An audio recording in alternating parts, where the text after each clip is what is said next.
And to further interrogate the basis for this position on this offensive bill, we are now being joined by Sonny Ekuwusi, a lawyer and the chairman, Human and Constitutional Rights Committee of the African Bar Association.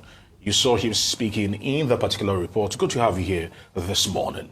Now, let's start it off and looking at it closely because according to the 1999 Constitution as amended, Section 38 speaks to the freedom of thought, religion, conscience, and religion. Yes, yes. And the question is, this particular bill, does it violate Section 38 of the 1999 Constitution? Of course, it does violate Section 38 of the 1999 Constitution because it is something that, and don't forget that Nigeria is a secular state. Yes. Okay, the state has no right to interfere in the way religion is practiced. You know, there's a separation between the state and the church.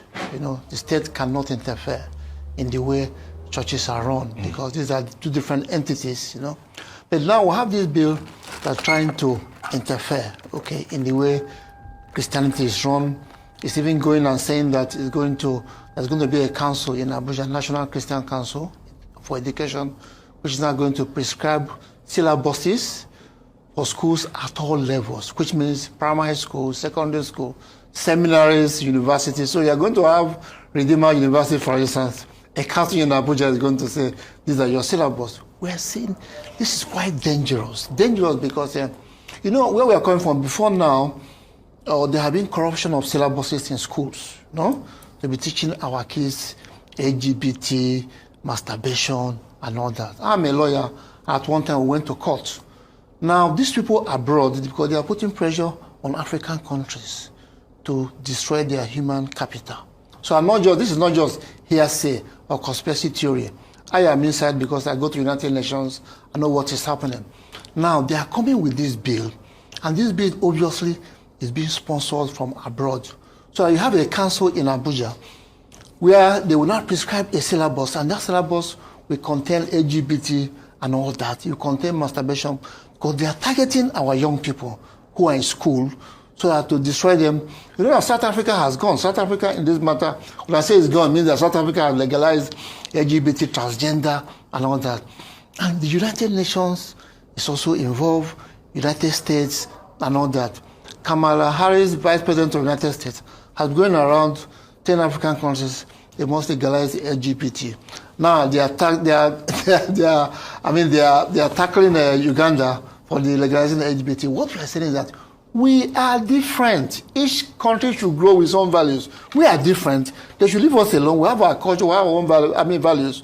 We can't interfere in the way they run their country. They should not interfere in the way we make our laws. We are talking about the 10th Assembly and that they should be very careful. Yes, we think they should not only that they should not be rubber stamps, National Assembly, but also they should be wary of the kind of laws that they pass to make good laws for the people of this country. No? People are suffering in this country. Okay, right now, people can hardly eat and all that. So what we need is good governance.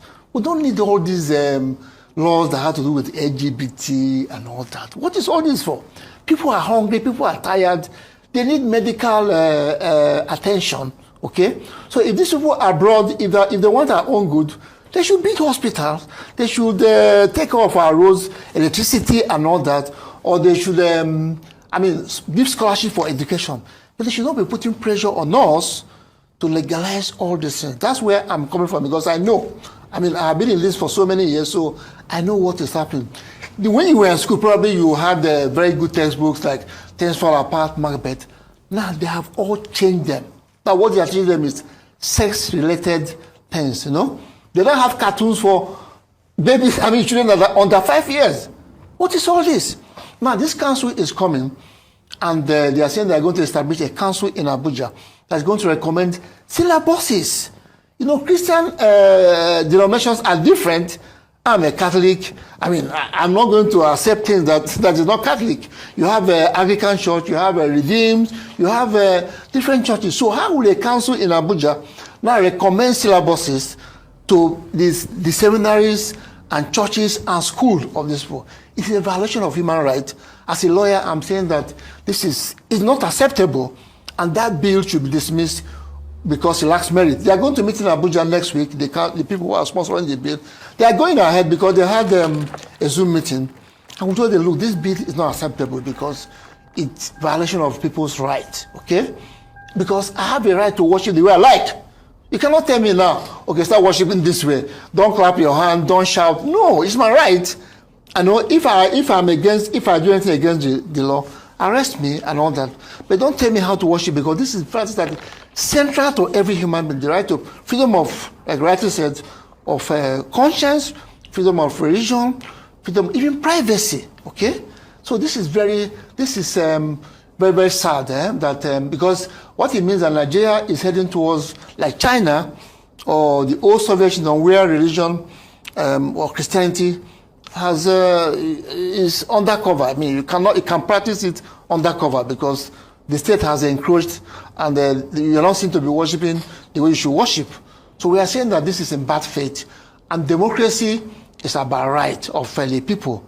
I heard you talking about the 10th Assembly, and this is something that presidential democracy that promotes the right of the people. You know, we all have this right, basic right, and nobody should try to violate it because it's a fundamental. It's called fundamental human right. One right to freedom of worship, freedom of conscience, and all that. And we are in a secular state. The state has no right to prescribe the way you and I should worship. All right, then. So I would like to come in, Mr. Sonny. You know, as a lawyer and a human rights activist, how would you characterize the potential impact of such a bill on the freedom of religion and the rights of Christian believers in Nigeria? And what specific provisions in the bill do you find particularly concerning or problematic from a legal and human rights perspective? Section 7 of the bill describes the functions of this council, and what it says that one of them is to regulate, to collect, to certify of religious instructors, which means pastors, priests, Catholic priests will be certified. You need to have a license in order to practice your religion, which means if you are holding a Christian crusade, say in Lagos, and you don't have a license from this council, they will shut it down. We are saying this is not proper. Okay, that section 7 talks about the functions of this council. You know, saying that they have to collect, certify, train your pastors and your priests.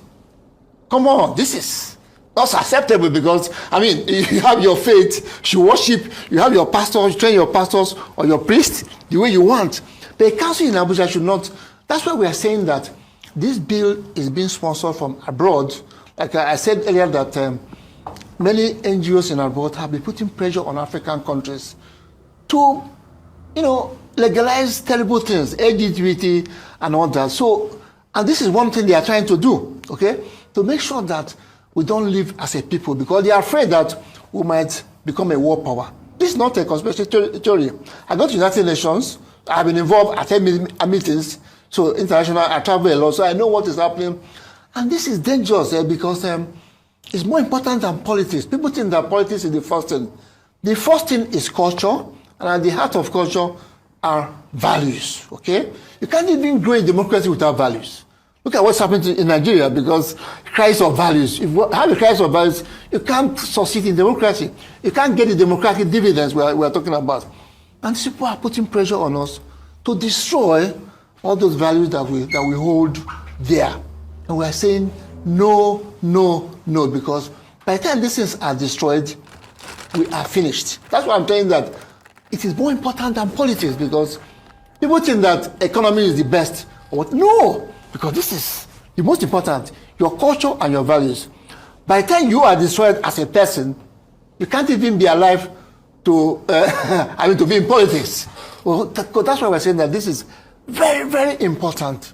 That's why I've come here today to say, look, we need to be very careful because it will affect every one of us, whether you are a Christian, you are a Buddhist, you are a traditional religion practice, or internet free thinker.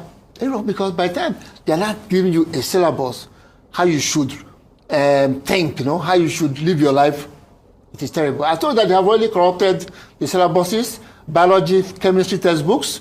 They are no longer what you, maybe when you went to school. They now put watermark inscription saying that my mother is a harlot. We'll go to court over this.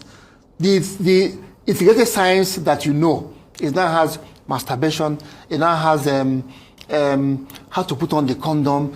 Even mathematics. Mathematics, the center said, they want to supplement, they said 40 condom minus 2 condoms.